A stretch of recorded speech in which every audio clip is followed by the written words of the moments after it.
Good afternoon, Stokies. It's Craig here from the Bear Pit TV. The time is 2:05 on a Saturday afternoon. It's FA Cup 4th round weekend, and of course we're not in it. And it pains me to see the Wolves, as it stands, are beating Liverpool 2-0 at Anfield, and it just makes you wonder, if we'd have got past Wolves, we'd have been facing Liverpool that just aren't up to much at the moment. They're not really doing it, and who knows. Sorry to start the video in such a negative fashion, but I just saw that score just before I started the video and thought, this is really frustrating, but that's football, I suppose. We'll have to see how it gets on. Anyway, so as I mentioned, obviously Stoke aren't in the FA Cup. It's a free weekend, and there's nothing worse than when Stoke aren't playing. It's the one thing that I truly look forward to every week, is to watching the Potters play. When they're not playing, it's dull. The weekend is dull. There's nothing to do. I'm lounging about the house, watching a bit of tennis. The FA Cup in the background, it's rubbish. So what I thought I'd do is a quick video, have a look at the week's news regarding Stoke City, see what's been going on.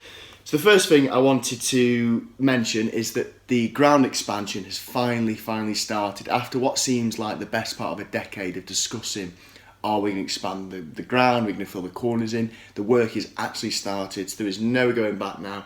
This time next year, the corner will finally be filled in, and it's just been such an ongoing issue that the fans have wanted for so long, and I'm finally happy to see that that's going to take place. I think it is long overdue. I think initially when Stoke fans first wanted the corner filling in, it was a bit premature because we weren't selling out consistently at home, and I thought it wasn't necessary at the time, but I think it is more than justified now, and I'm so happy it's finally going to happen. One little grievance I will take is with some Stoke fans who are now moving on to their next complaint, their next moan, is that we're not filling in more corners, which I just think is absurd. Until we can justify filling out this one corner, this is the perfectly logical next step.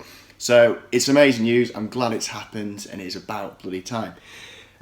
What else has happened this week? Obviously, Berahino did a press conference the other day where a few comments were chucked out there. He kind of apologised to West Brom a little bit. Some of his quotes were saying, of course I have some regrets, obviously I could have handled it much better, you live and learn, I guess. I take all my actions, all the wrong things I did, and as I've said before, the West Brom fans deserve an apology from me for the way I've gone on. Which is quite mature of him. From what I've seen of Berahino so far, he looks genuinely delighted to be away from West Brom and at Stoke. Obviously, when new players come in, they're not going to be sombre when doing an interview. They're going to have to look positive and upbeat. But there is something beyond that when I watch a Berahino interview with Stoke. He looks so happy to put the West Brom saga behind him. And it does seem like he's matured a little bit. I think them comments alone are a reflection of a player that's developed a little bit. He's 23 now. I mean, it's been, 21, 22 when he was down in the dumps and kicking up a bit of a fuss. We don't really know what happened, but I am seeing a Berahino that appears to have matured, which is good news, because I think we've got an absolutely fantastic player on hands. I really do. I think for a club like Stoke, who are generally going to be mid-table in the Premiership, to get a young English striker that scored as many goals as early on into his career as Berahino did, I think sometimes we have to take a gamble on players with a little bit of questionable attitude, because let's face it, if he didn't have that attitude, he'd probably be playing for a top 6 or even 4 club now. So I think Stoke had to roll the dice. I think we've really got a good one there, and I'm so excited. I'm so excited.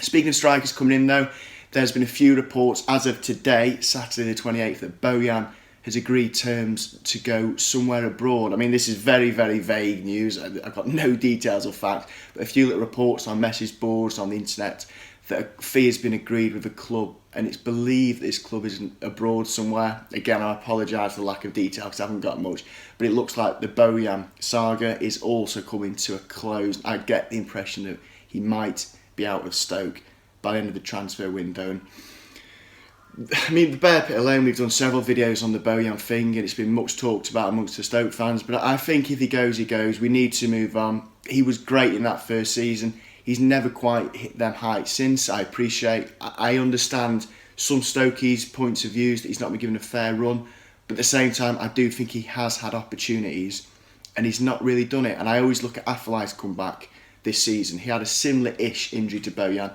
and he's slotted straight back in. I think he's looked brilliant since he's come back, and it's something that Bojan never really clicked with.